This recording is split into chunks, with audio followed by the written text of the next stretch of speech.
বন্ধুরা, কেমন আছো তোমরা সবাই? আশা করি তোমরা সবাই ভালো আছো। ভগবানের কৃপায় যে যেখানে আছো ভালো থেকো, সুস্থ থেকো, এই কামনাই করি। মামনের মনের কথাতে তোমাদের সকলকে সুস্বাগতম। আমি মোটামুটি আছি। আবার আরেকটি নতুন কন্ট্রোভার্সিয়াল ভিডিও নিয়ে তোমাদের সামনে চলে এসেছি।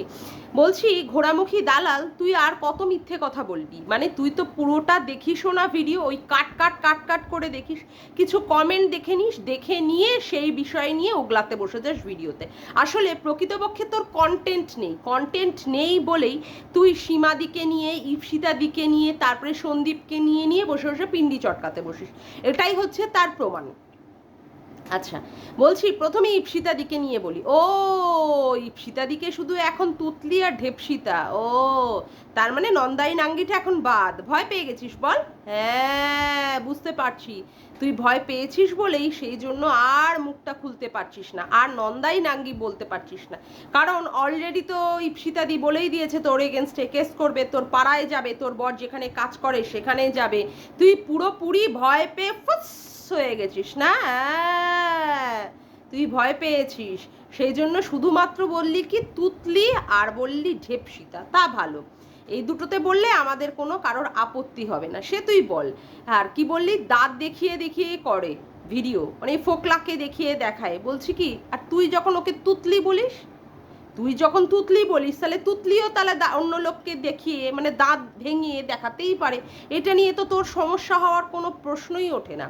আচ্ছা, এবার আসি কি সন্দীপের কথা। সন্দীপ কি বলেছে? সন্দীপ বলেছে যে ওর কালকে কিসে যেতে হবে, ওর কালকে কোর্টে যেতে হবে, ও বাচ্চার ব্যাপার নিয়ে লড়াই করবে। তা তুই জানলি কি করে যে ওর সীমাদিকে বাইকে চেপে নিয়ে ও কোর্টে গেছে? কোথাও তুই দেখেছিস? হ্যাঁ, তুই বললি বটে যে অন্য লোকের ভিডিও থেকে তুই জানতে পেরেছিস, সে গোপন সূত্রে।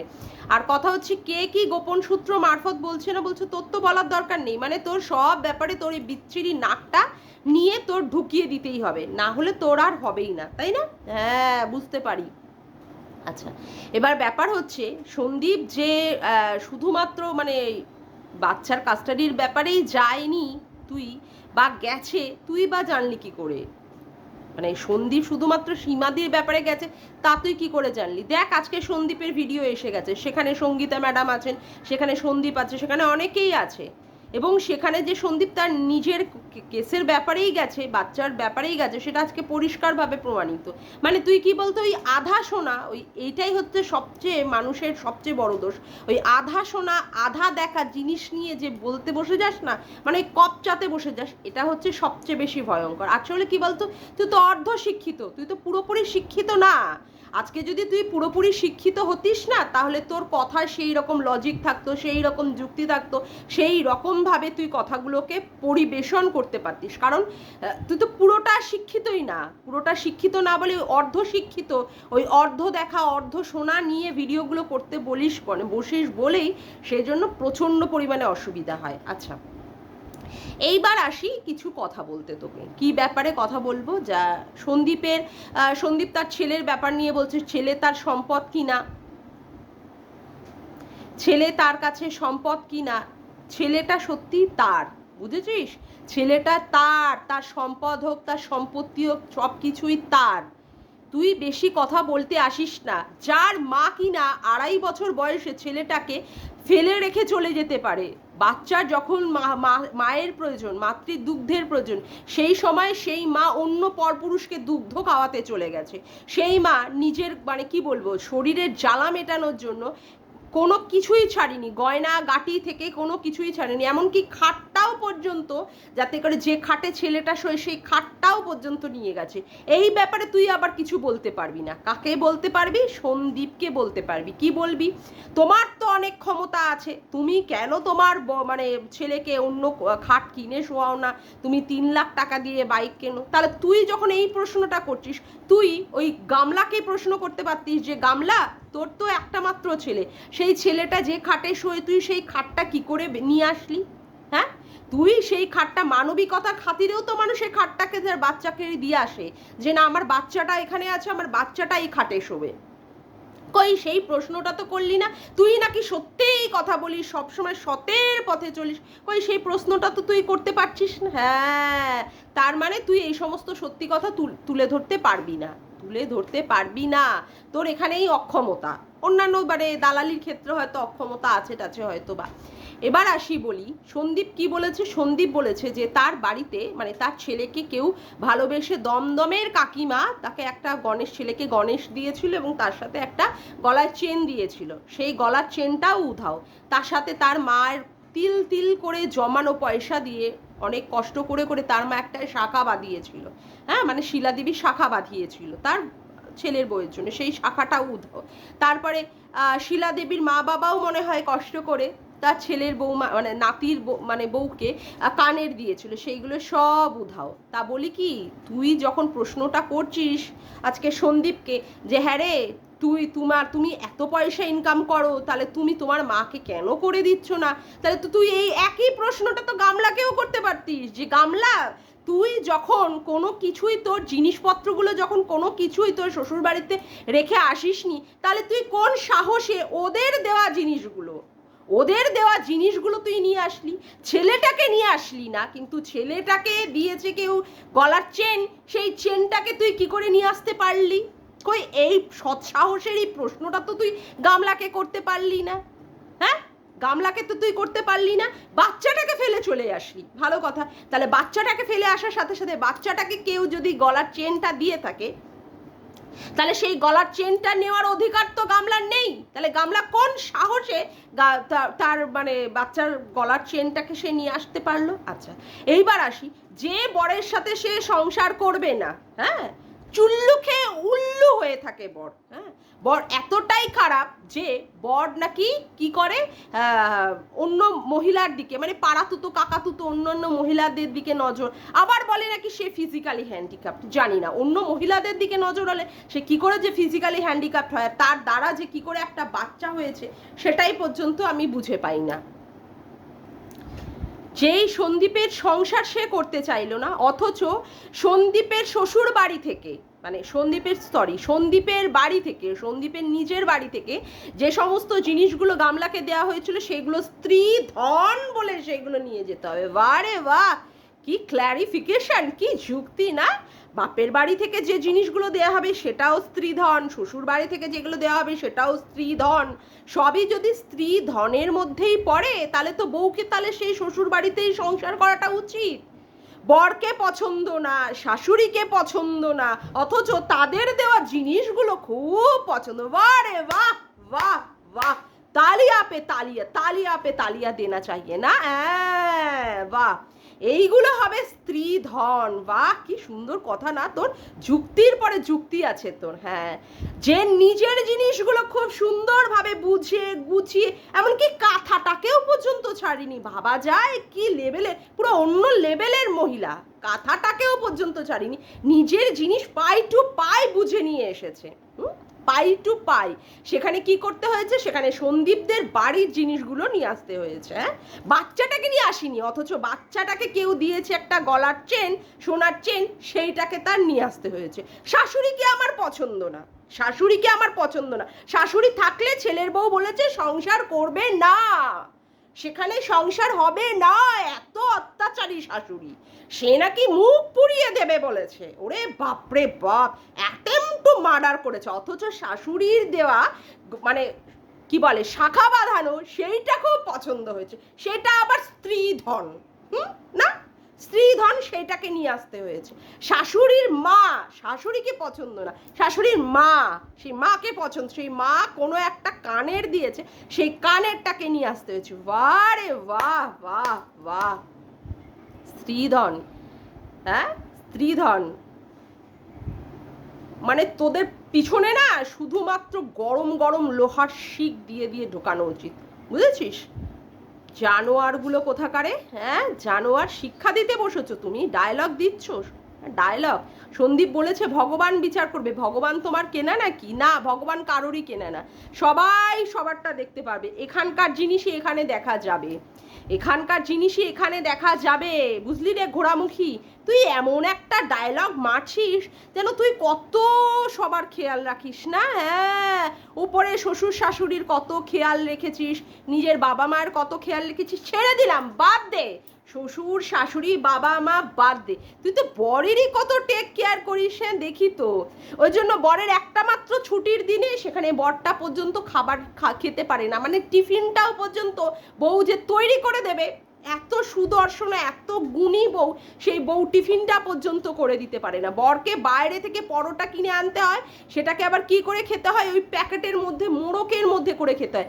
একটা থালা বা একটা প্লেটও বউ এগিয়ে দেয় না যে হ্যাঁ তুমি এইটাতে নিয়ে খাও, মাটিতে বসে বসে বরটাকে খেতে হয়। এত সুন্দর করে তুই যত্ন আর টেক কেয়ার করিস না। তুই আবার পরকে বলছিস, সন্দীপকে বলছিস তুমি তোমার মাকে করে দাও, তুই বা কমসা মানে কাজ করছিস তোর মানে সংসারের ক্ষেত্রে। পরের লোকের ক্ষেত্রে জ্ঞান মারাতে বসে যাস না, পরের লোকের ক্ষেত্রে ডায়লগ। সন্দীপ তার মাকে করে দেবে কি করে দেবে না, এটা সম্পূর্ণ সন্দীপের ব্যাপার, তুই মাঝখানে কোনো কথা বলতে আসবি না। তোর বড় বড় ডায়লগ বাজি সন্দীপ শুনবে না, ঠিক আছে? ডায়লগ কি বলছে না, সন্দীপ কত কথা বলেছে শ্বশুর বাড়ির সম্পর্কে, কত কিছু বলেছে। গামলা কিচ্ছু বলেনি, শুধু বলেছে ও কি চুল্লু খেয়ে উল্লু হয়ে থাকে। আর না না, অ্যাটেম্প টু মার্ডার, মুখ আগুনে পুড়িয়ে দেবে বলেছিল, হ্যাঁ রেট বেঁধে দিয়েছে, কত কথাই না পরবর্তীকালে শুনেছি। শাশুড়ি কি খাওয়ায়, পটল সাইটিং মাছ, উচ্ছে দিয়ে মাছের ঝোল, এই সমস্ত কথাগুলো আর বলেনি না। শ্বশুরবাড়ির নিন্দা আর কিছু করেনি, যা নিন্দা করেছে সব কি করেছে, সব করেছে হচ্ছে সন্দীপ। হ্যাঁ সব সন্দীপ করেছে, ও কোনোই নিন্দা করেনি। ও বলেনি যে এই বাড়িতে কোনো মেয়েদের কোনো রাজত্ব চলবে না, তার নিজের মেয়েকেও এরা তাড়িয়ে দিয়েছে, বউকেও এ তাড়িয়ে দিয়েছে, বলেনি তো। তুইও এই সমস্ত কথাবার্তা বলবি, ওই যে বললি না তোর ভিউয়ার্সরা বলেছে তোকে তুই নাম ধরে কেন বলছিস, তুই অন্য নামে বল তাহলে তোকে কেস দিয়ে দেবে। তুই বললি না কেস দিয়ে দিলে ওকে পুরো আছলা দিয়ে দিবি, যেমন করে তুই মন্দিরাকে দিয়েছিস। জানি তো তুই যে দিবি, সেটা তো আমরা পরিষ্কারভাবে জানি।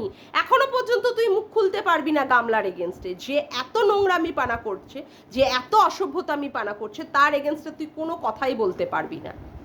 কাকে বলবি, যে কিনা করছে না, যে ছেলেটি সত্যিই ভালো, সত্যিই সচ্চরিত্রে, তার সম্পর্কে তুই কথা বলতে বসবি, বুঝলি, তার সম্পর্কে তুই বলতে বসবি। স্ত্রীধন বলছিস, কি করে হয়? ডিভোর্স যদি কেউ কেস ফাইল করে, আজকে তার নিজের জিনিসগুলো সে খুব সুন্দর করে বুঝে নিয়ে গেল, বউ তার বাপের বাড়ির জিনিসগুলো খুব সুন্দর করে বুঝে নিয়ে গেল, শ্বশুর বাড়ির জিনিসগুলো সে কি করে নিয়ে যায়? লজ্জা করে না, লজ্জা করে না বলতে? তোরই তো বলা উচিত ছিল যে তুই বাপের বাড়ির জিনিসগুলো যেমন নিয়ে এসেছিস, শ্বশুর বাড়ি ওদের জিনিসগুলো ওদেরকে ফিরিয়ে দিয়ে আয়। তুই টাকা ইনকাম করিস, তুই স্বনির্ভর, তোর যদি সেরকম দরকার হয় তুই তোর এই সমস্ত গয়না তুই নিজের পয়সা দিয়ে বানাবি। বাচ্চাটাকে নিয়ে যেতে পারছি না, অথচ বাচ্চাটাকে কেউ গলার চেন দিয়েছে, সেইটাকে খুব সুন্দর করে নিয়ে আসছে। বাহ, কি সুন্দর, কি সুন্দর যুক্তি, বারে বাহ, ডায়লগ বাজি। আর এই যে তুই বলছিলিস না, হ্যাঁ সীমাদিকে নাকি ক্রিমিনাল কেস করেছে, হ্যাঁ কালকে দেখেছিস সীমাদি লাইভ করেছে, তুই দেখেছিস, তুই 100%, তুই ওই যে কি বলতো চুপি চুপি ওর তার লাইভে যে চুপি চুপি করে শয়তানের মতো সাইলেন্স ভিউয়ার্সদের মতো যে বসে বসে দেখিস, সেটা পুরো পরিষ্কার। নাহলে পরবর্তীকালে তুই কথাগুলো বলিস কি করে? তুই দেখেই নিয়েছিস কি ক্রিমিনাল কেস করেছে, ওই জন্য তো বিচারপতি শুনে বলছো ও বাবা ওই ইউটিউবার, বাবা রে বাবা, তার মানে নাম করা ইউটিউবার। এই গামলা রানী যে একদম নাম করা কেচ্ছা মার্কা একটা ইউটিউবার, যার কেচ্ছা পুরো ইউটিউবের পাতায় পাতায় সমস্ত জায়গায় জায়গায় ছড়িয়ে রয়েছে, ছোট থেকে বড় থেকে মেজো থেকে গুঁড়ো থেকে বুড়ো থেকে সবাই এই ইউটিউবারের কথা জানে, সবাই এই ইউটিউবারের কথা জেনে গেছে, রীতিমতো জেনে গেছে, এতই নোংরামি পানা করে ফেমাস হয়ে গেছে। কেউ কারোর মানে ভালো গুণের দ্বারা ফেমাস হয়, কেউ কারোর নোংরামি দেখিয়ে ফেমাস হয়। এই মহিলা এত নোংরামি পানা করেছে ইউটিউবে, এত তার সম্পর্কে প্রচার হয়ে গেছে, সেই জন্য বিচারপতিও বলছেন এই ইউটিউবার, হ্যাঁ সীমাদিকে জেলে ভরে থাকবে না সীমাদি, হ্যাঁ কত বড় গুণীন না তুই। বলছি তোর আর কি কি গুণ আছে বলতো, আর কি কি গুণ আছে? তুই তো মানে গণনা করেও বলে দিতে পারিস যে 2024টা কার কীরকম যাবে। বাপরে বাপ, তা বলে কি তোর বাচ্চাটা কবে হবে একটু ভালো করে ভবিষ্যৎটা করতে পারিস না? সীমাদি কবে জেলে যাচ্ছে, সীমাদি 2024টা জেলে কাটছে কি না সেটা পরিষ্কার করে বলতে পারছিস, কিন্তু তোর বাচ্চাটা কবে হবে সেটা পরিষ্কার করে বলতে পারছিস না। হ্যাঁ, এর বেলায় তুই অপারগ হয়ে যাস, এর বেলায় তুই অপারগ, বুঝলি, এর বেলায় তুই অপারগ। তুই সবার জ্যোতিষীর গণনা করে বলে দিতে পারিস, কিন্তু তোর নিজের ভাগ্যটা তুই গণনা করতে পারিস না। বলি কি, লোকের চরকায় না তেল দিয়ে তুই তোর নিজের চরকারটা একটু তেল দিয়ে ভালো করে দেখ, তার মাধ্যমে যদি তোর বাচ্চাটা সত্যি পৃথিবীতে এসে একটা সুন্দর একটা পৃথিবী দেখে। অবশ্য তোর মতো মায়ের কাছে আর কি সুন্দর পৃথিবী দেখবে, এটাই হচ্ছে সবচেয়ে বড় কথা, বুঝেছিস? তোর মতো মায়ের কাছ থেকে সুন্দর পৃথিবী অবাক, মানে আমিও কি যে বলি, হাসির কথা হয়ে যাচ্ছে। সীমাদি আছে, ভালোই আছে, বুঝেছিস? কালকে লাইভে সীমাদি পরিষ্কারভাবে বুঝিয়ে দিয়েছে যে সীমাদি কত ভালো আছে এবং সে কী রকমের আছে। তোর না অত চিন্তা করতে হবে না, তুই সব দিকে কি বলিস, তোর মুখটা পোড়াস, তুই সব দিকে, তোকে তো কেউ পাত্তা দেয় না। ওই যে বললি না, আমার এরকম কেস হলে শুধুমাত্র আমার ভিউয়ার্স আর উকিল ছাড়া কেউ থাকবে না, তোর পাশে কেউ থাকবে না, তোর চারিদিকে ফাঁকা। তুই এই যাদের নিয়ে দল তৈরি করেছিলিস তারা তো তোর মুখে, মানে পুরনো যে দল তারা তো তোর মুখে হেগে মুতে দিয়ে চলে গেছে, আবার নতুন যে দল তারাও তোর এগেনস্টে বলতে শুরু করে দিয়েছে। সুতরাং তোর সব কিছুই চারদিকে ফাঁকা, তুই কাউকে পাবি না, তুই একমাত্র তোর ওই যে ভেরু পাঠাটা সেটাকে ছাড়া তুই আর কাউকে পাবি না তোর জীবনে, বুঝেছিস? তার সত্ত্বেও তুই শুধরাবি না, বুঝেছিস? ওই যে ঘাড় কেন কাক, আমরা এক জাত, তুই হচ্ছিস সেই জাতের মধ্যেই পড়িস, বুঝলি? তুই সেই জাতের মধ্যেই পড়িস, নোংরা অসভ্য একটা মহিলা কোথাকারে, ঠিক। যাক গিয়ে, আজকের মতো ভিডিওটা আমি এখানেই শেষ করলাম। আমার ভিডিওটা যদি তোমাদের ভালো লেগে থাকে তবে অবশ্যই একটি লাইক করো, কমেন্ট করো, শেয়ার করো, আর চ্যানেলটিকে বেশি বেশি করে সাবস্ক্রাইব করে রেখো, আর অল নোটিফিকেশান বেলটিকে অন করে এরকম নতুন নতুন ভিডিও পাওয়ার জন্য। আজকের মতো আসি বন্ধুরা, আবার দেখা হচ্ছে একটি নতুন ভিডিওর সাথে। Bye, tata.